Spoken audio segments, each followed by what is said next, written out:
Blessed is the man who walks not in the counsel of the wicked, nor stands in the way of sinners, nor sits in the seat of scoffers. But his delight is in the law of the Lord, and on his law he meditates day and night. He is like a tree planted by streams of water, that yields its fruit in its season, and its leaf does not wither, and in all that he does he prospers. The wicked are not so, but they are like chaff which the wind drives away.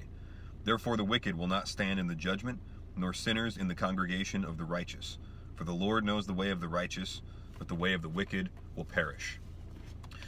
So today, for discipleship between the paint, so to speak, we're looking at Psalm 1, which has a wonderful movement of postures. You go from the righteous man who is not walking in the counsel of the wicked, or standing in the path of sinners, or sitting in the seat of scoffers. You can see this downward motion from walking to standing to sitting.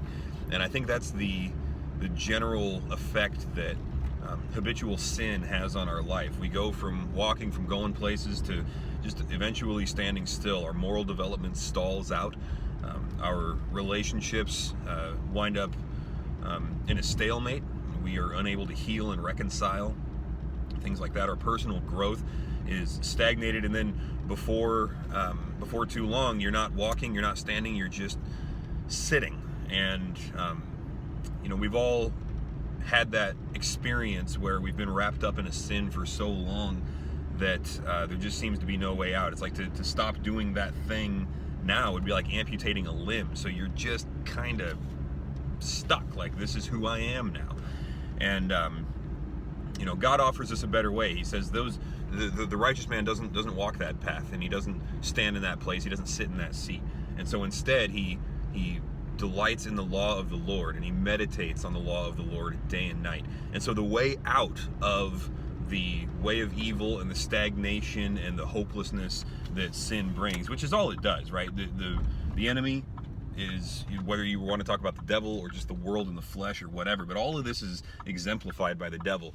And he comes to steal and kill and destroy. He is nothing but degenerative in his nature. And so the opposite of that, the way away from him, a regenerated path of life, is to delight yourself in the law of the Lord and to meditate on his law day and night. And then you'll be like a tree firmly planted by streams of water, yield your fruit in your season.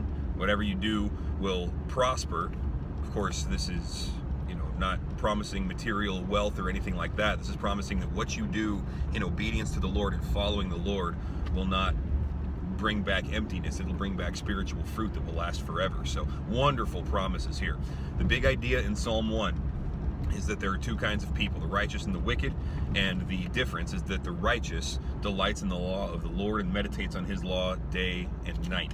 So as we prescribe Bible reading, and as we say, hey, just get yourself on a Bible reading plan, or read a gospel a week, or whatever, the reason is not just because we need to be good little boys and girls that have our little quiet times and whatever. It's because there is an entire destiny at the end of each of these ways of living, and God has laid out the path for us. He just gave us the playbook to win the Super Bowl, and we just want to run the plays, So delight in the law of the Lord day and night, and watch God go to work. He says it, he lays it out, and we can trust him to do what he says he will do.